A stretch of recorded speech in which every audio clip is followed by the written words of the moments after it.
Dear students, आज English honours का semester 1 का जो एग्ज़ाम हुआ उसका एमसीक्यू का जो है टोटल सॉल्यूशन हम लेकर के आए हैं। तो पहला क्वेश्चन जो है आपका है the comedy of manners was presented in, कब किया गया? तो कॉमेडी ऑफ आपका मैनर्स जो है 17th सेंचुरी में प्रेजेंटेड किया गया। फिर आइए हम लोग देखते हैं क्वेश्चन नंबर 2 में, which poet is known as the poet of odes. ये इसका करेक्ट आंसर होगा किट्स होगा। और क्वेश्चन नंबर 3 में आते हैं हम लोग, who is the greatest master in the blank verse. तो इसका क्रिस्टोफर मार्लो होगा, इसका पूरा नाम है। ऑप्शन नंबर ए सही हो जाएगा। और अब आ जाते हैं हम लोग क्वेश्चन नंबर 4 में, which poetic form become the very popular in the 18th century. तो 18th सेंचुरी में हमारा डियर स्टूडेंट हीरोइक कॉपलेट ज़्यादा पॉपुलर हुआ था। अब आते हैं हम लोग क्वेश्चन नंबर 5 में, which century is famous for the composition of ballad. तो ये 15th सेंचुरी जो है कॉम्पोजिशन ऑफ बैलेड में फेमस था। अब आते हैं क्वेश्चन नंबर 6 में, who is known as the best lyrical poet of English poetry. Shelley, T S. Eliot, Arnold, William Wordsworth. इसका करेक्ट आंसर विलियम वर्ड्सवर्थ होगा। And farce is an exaggerated form of the, आपका ये tragedy का नहीं है, ये आपका कॉमेडी का एग्जैजरेटेड फॉर्म है डियर स्टूडेंट। कहता है who is known as the first English writer of the picaresque novel. तो डियर स्टूडेंट इसका ऑप्शन नंबर सी होगा करेक्ट आंसर। बहुत लोग जो है फील्डिंग मारे होंगे, लेकिन ये गलत है आपका, क्योंकि थॉमस नेस का पहला द अनफॉर्चुनेट ट्रेवलर आया था। और क्वेश्चन नंबर 9 में, who is called the greatest master of the regional novel. तो Thomas Hardy is known as the, option number 1 is correct answer, is known as the greatest master of the regional novel. Question number 10 में आते हैं हम लोग, the gothic novel is also known as the novel of terror. ये novel of terror जाना जाता है, class में बहुत बार करवाया गया। Who is known as the greatest novelist of the psychological novel. तो इसका करेक्ट आंसर होगा वर्जीनिया वुल्फ, इसका पूरा नाम वर्जीनिया वुल्फ है। अब हम लोग 12th में आते हैं, विच is the first tragedy in English literature. ये गुरबा डक हो जाएगा, जो हम लोगों का आप लोगों का वीडियो में डाला भी गया था ये वाला सेम क्वेश्चन। और क्वेश्चन नंबर 30 में, who is the greatest master of the problem place.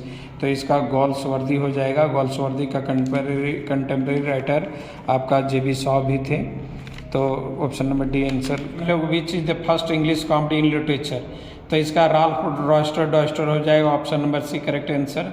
Simple, erect, severe, austere and sublime is an example of. इसका correct answer option number A हो जाएगा, एलिजन हो जाएगा।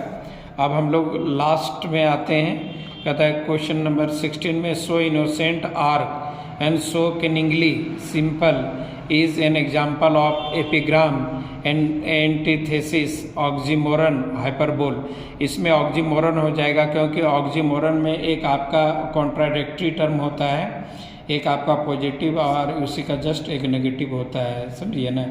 और फिर हम लोग आते हैं आंसर ऑल क्वेश्चंस। आपका शॉर्ट क्वेश्चन है जिसमें distinguish between alliteration and assonance के with the help of example को लेते हुए एलिट्रेशन और एजोनेंस को बारे में लिखना है। ये ऑलरेडी आप लोगों को गैस क्वेश्चन भी मैंने दिया था इसका, अथवा में so a difference between simile and metaphor, बार बार मैं हाईलाइट कर रहा था, ये क्वेश्चन आ गया है। आप फिर क्वेश्चन नंबर 2 का बी में देखते हैं, define miracle and morality please giving suitable example. ये क्वेश्चन को भी मैंने करवाया था। और write is short note on comedy of humour, ये गैस क्वेश्चन का पहला क्वेश्चन था, comedy of humours, mystery and miracle play और मेटाफर और सिम्बली। और फिर explain epistolary novel giving example, आपका एपिस्टलरी नॉवेल को करना था। और कहता है what is short story, what are its main elements. Short story क्या है, इसका मेन एलिमेंट्स क्या है। अब ये भी मैंने करवा दिया था क्लास में। Answer all the questions. Question number A, explain LG और अथवा में defined drama, discuss it's main elements, ये भी मैंने करवाया था। Discuss the importance of plot in fiction. और कहता है define poetry, discuss the types of poetry. और कहता है discuss the importance of stage of drama. और कहता है define fiction, discuss it's the main elements. आपका सारा का सारा केस क्वेश्चन आया है डियर स्टूडेंट्स।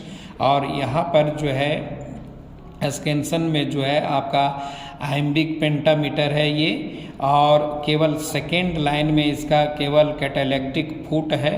और इसका टोटल प्रोजेडी क्या होगा। The above stanza of the poem is iambic pentameters and it contains rhyme scheme AB.